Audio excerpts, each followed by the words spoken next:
राधे राधे महाराज जी। महाराज जी, आपने हमें एक भाई के अपने बहन के प्रति क्या कर्तव्य है इसके बारे में एक वीडियो में बताया था।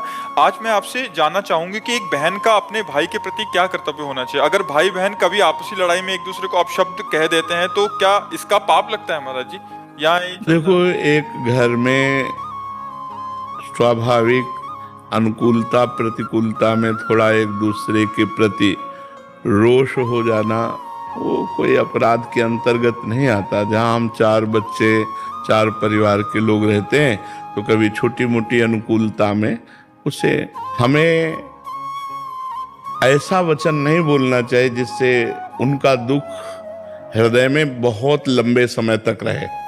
छोटी मोटी बातें तो ठीक है, हमें ऐसे वचन नहीं बोलने चाहिए कि हमारे वचन का दुख वो जब याद करें तब हृदय में। किसी के प्रति भी ऐसा नहीं बोलना चाहिए, क्योंकि सबके हृदय में परमात्मा विराजमान है।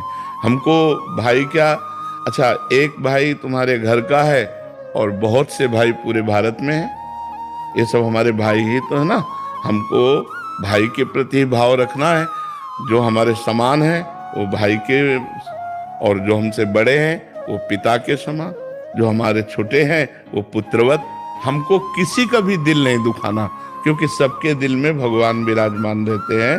तो एक समाज जो हमें मिली है उसमें हमारा बहुत रोल है।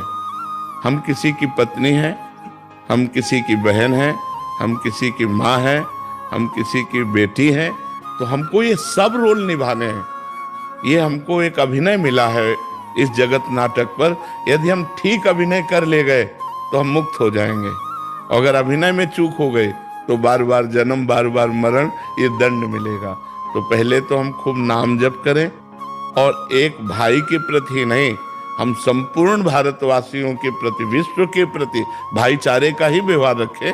सबको हम अपने भ्रातृ तुल्य ही देखें और मृदु वचन बोलें। और कभी अगर हमसे कठोर वचन हो जाता है तो जब हमारा गुस्सा शांत हो तो हमें क्षमा मांग लेनी चाहिए। हमको सब में भगवान देखने हैं। हाँ, हमें सेवा दी है कि हम, अगर आप गलत चलते हैं तो हम आपको डांटें, लेकिन डांटने के बाद फिर आपसे हमें विनय करनी पड़ेगी। ये हमारी वैष्णव पद्धति है कि अगर हम किसी को कुछ बोलते हैं तो इसके साथ हमारी विनम्रता, हमारी क्षमा याचना की भावना उसके सामने प्रस्तुत होने, चाहे छोटा बच्चा ही क्यों ना हो।